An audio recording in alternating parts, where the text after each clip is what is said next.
இவ்வளவு காலம் என்னடா சம்பவம் செஞ்சோம், இனிமே தாண்டா எறாவே இருக்குன்ட்டு இறங்கி இருக்காங்க. இப்ப ட்ரைலரோட நிறைய இன்ட்ரெஸ்டிங்கான விஷயங்கள்லாம் இறக்கி வச்சிருக்காங்க. இது ஸ்ட்ரேஞ்சர் திங்ஸ் த மெயின் சீரிஸ்க்கு கேனனா தான் அமைய போகுதாங்கிற ஒரு கேள்வியோட நான் இதை ஆரம்பிக்கிறேன். வணக்கம், வந்தனம், நமஸ்தே, நமஸ்கார். இது உங்கள் சச்சின் கமெண்ட்ரி. இது நம்ம நினைச்ச மாதிரி ஒரு மூவி இல்ல, இது ஒரு வெப் சீரிஸ். வண்ணமயமான ஹாக்கிங்ஸோட ஆரம்பிக்கிற இந்த ட்ரெய்லர் சின்ன பசங்க விளையாட போறாங்க போல. அதுக்கு நம்ம மைக் நம்ம எல்லாம் கூட்டிட்டு வர அந்த நேரத்துல கதவை திறந்து ஓபன் பண்ணது யாரு? நம்ம ஹொப்பர். சாயங்காலம் 6 மணிக்கு முன்னுக்கு எல்லி இங்க வீட்டுக்கு வரலனா நீ செத்தடா வெண்ணமாவேன். ஹாக்கிங்ஸ்ல வின்டர் சீசன் போல அது எங்கேயுமே மெயின் சாப்டர்ல காட்டியிருக்க மாட்டாங்க. இது நல்லா இருக்கு, கொஞ்சம் வித்தியாசமா இருக்கு. கூட்டமா பைஸ்கல்ல இல்லைன்னா சுத்த போறாங்க. இந்த சீரிஸ் ஆரம்பிக்கிறது 2வது சீசனுக்கும் 3வது சீசனுக்கு இடையில, அதாவது 1985க்கு முதல்ல டிசம்பர் சீசன் நடக்கிற இதை காட்டிக்கிருக்காங்க. அந்த காலகட்டத்தில் தான் நம்ம லூக்கஸும் மெக்ஸும் லவ் பண்ணிக்கிருப்பாங்க. அந்த கண்டினியூட்டியை இதுல தொடர்ந்துகிட்டு போற மாதிரி தான் விளங்குது. ஏன்னா டவர் மேல உட்காந்து 2 பேரும் காதல் பூ பூத்துக்கிட்டு இருக்கு போதான். நம்ம சைல்டு கேங் விளையாண்டு இருக்க நேரத்திலேயே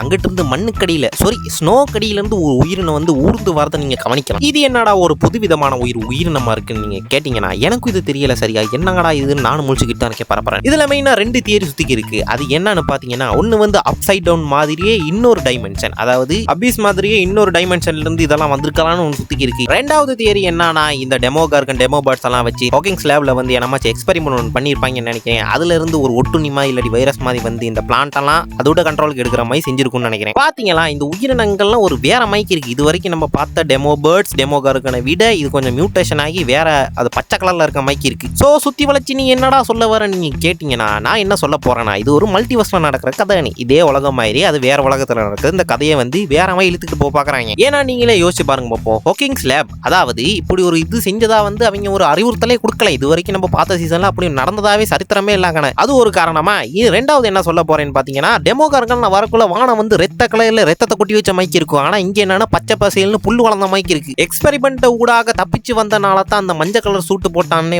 கொல்றதுக்காக ஓடி வராரோன்னு எனக்கு ஒரு சந்தேகம் ஒன்று வருது. ஏன்னா அதே அட்டாக் பண்ற அளவுக்கு தான் அந்த மிருகம் தொல்லிக்கிட்டு இருக்கு. ஏன்னா ஃபயர் ரீதியா அதை அழிக்கலான்னு பாக்குறேன். ஏன்னா பிளான்ட்டுக்கு தானே அந்த மாதிரி அந்த மியூட்டேஷன் ஆகியிருக்கு. அதனால அந்த நெருப்பால அழைச்சிடலான்னு பாக்குறாங்க போல. ஆனா அப்படி ஒன்றும் நடக்காதுங்கன்னு. ஏன்னா அவரே அடிச்சு போட்டு போற அளவுக்கு தான் அது இருக்கு. ஸோ அடுத்தது பாத்தீங்கன்னா, லூக்கஸ் நம்ம மெக்ஸெல்லாம் போயிட்டு பாக்குறாங்க. பம்கின் என்னடா எல்லாம் செத்து போயிருக்கதை காட்டியிருக்காங்க தான். சீசன் 3லயே எங்கேயோ காட்டியிருந்தாங்க போல பம்கின் சாவறதோ ஒப்பர் சொல்லி இருப்பாரு. ஏன்னா இங்க பாருங்க, அதே எலும்பி டெமோகார்கன் மாதிரி எலும்பி அட்டாக் பண்ண வருது. ஏன்னா இங்கிட்டு பாத்தீங்கன்னா நம்ம மைக்கெல்லாம் அட்டாக் பண்றதுக்கு ஒரு டெமோகார்கன் மாதிரி உருவெடுத்து வருது. ஆனா அதை ஃபுல்லா காட்டல. நம்ம ஏதோ அது வெக்னாவை ஒளிச்சு வச்சிருக்காங்களோ, அப்படி வெக்னா பிடிக்க வர மாதிரி அங்கே போர்ட்ரேட் பண்றாங்களோ தெரியல. ஏன்னா முழுசா காட்டலையே. அதை தேடிக்கிட்டு போயிருக்காங்க. என்ன நடக்க போகுதோ தெரியல. இது வேற ஒரு உலகம் மாதிரி தான் இருக்கு. அது டிஎன்டி கேம்பெயின் சொல்லி இதை முடிக்கிறதுக்கு பாக்குறாங்களோ. இதெல்லாம் சும்மா ஒரு கட்டுக்கதைன்னு. ஆப்வியஸ்லி இதை ஒரு டிஎன்டி கேம்பெயின் மாதிரி தான் கொண்டு போக பாக்குறாங்கன்னு நான் நினைக்கிறேன். ஏன்னா அதை தான் விளையாட்டுக்கு இருப்பாங்க. ஒருவேளை இது கடைசியை முடிச்சாங்களே 5வது சீசன், அது மாதிரி முடிக்காம இருந்தாங்கன்னா சரி. நம்ம ஸ்டீவ் ஜஸ்ட் இந்த கோம்போவே நம்ம பார்த்துக்கலாம். வெறித்தனமா ஓடுறாங்க அங்கிட்டும் இங்கிட்டும். கையில மெப்பு வச்சு போய்கிட்டு இருக்காங்க. ஹாக்கிங்ஸ்ல இருந்தா ஏன்டா மெப்பு வச்சு போறீங்க அங்கே ஒரு சந்தேகம் ஒன்று வருது இல்ல. இது ஒரு வேற நகரத்துல நடக்கிறதோ தெரியாது. ஏன்னா மெப்பு வச்சு போற அளவுக்கு அவங்களுக்கு அவ்வளோ ஒன்றும் ஹாக்கிங்ஸ் தெரியாம இல்ல.